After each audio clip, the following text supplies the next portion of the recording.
Paano magpalit ng flat na gulong? Tara, samahan niyo ako. Una, lagyan natin ng kalang ang mga gulong para hindi matras, para sa safety ng ating sasakyan. Pangalawa, kunin ang jack at ilagay sa ilalim ng under chassis kung saan mayroong matigas na part para ito umangat nang hindi nadadamage ang ating sasakyan. Pangatlo, kumuha ng wrench, L-wrench or cross wrench para pantanggal sa ating mga tornilyo o lug nuts ng ating mga gulong. Bago natin luwagan ng mga tornilyo or nuts, siguraduhin munang nakababa yung gulong para hindi umikot ang ating gulong. Tulad niyan, kapag hindi siya nakababa, iikot lang yan. Mahirapan ka magtanggal, kaya dapat yan nasa baba muna bago mo tanggalin ang mga nuts ng ating mga tornilyo. Nang sa ganon, madali siyang matanggal, hindi iikot ang iyong gulong. Yan, kapag natanggal mo na yung tornilyo, sipahin mo na yan para matanggal na. At tapos, kunin mo na yung reserba, sasalpak mo na ngayon.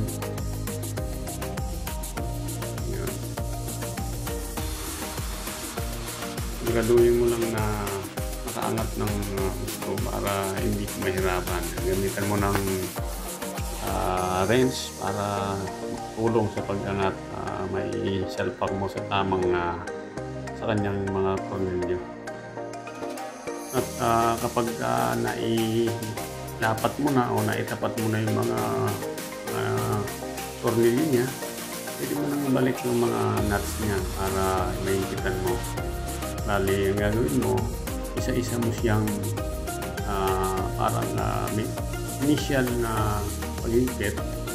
Tapos kapag nailagay mo na lahat, yung tamang nakakapasok na yung mga lahat ng nuts, pwede mo nang ibaba yung sasakyan para mas mahigpitan mo ng gusto yung mga tornilyo natin.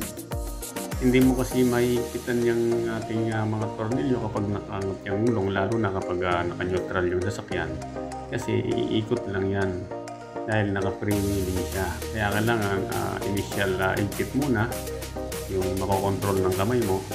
Pagkatapos nyan, saka mo ibaba yung jack.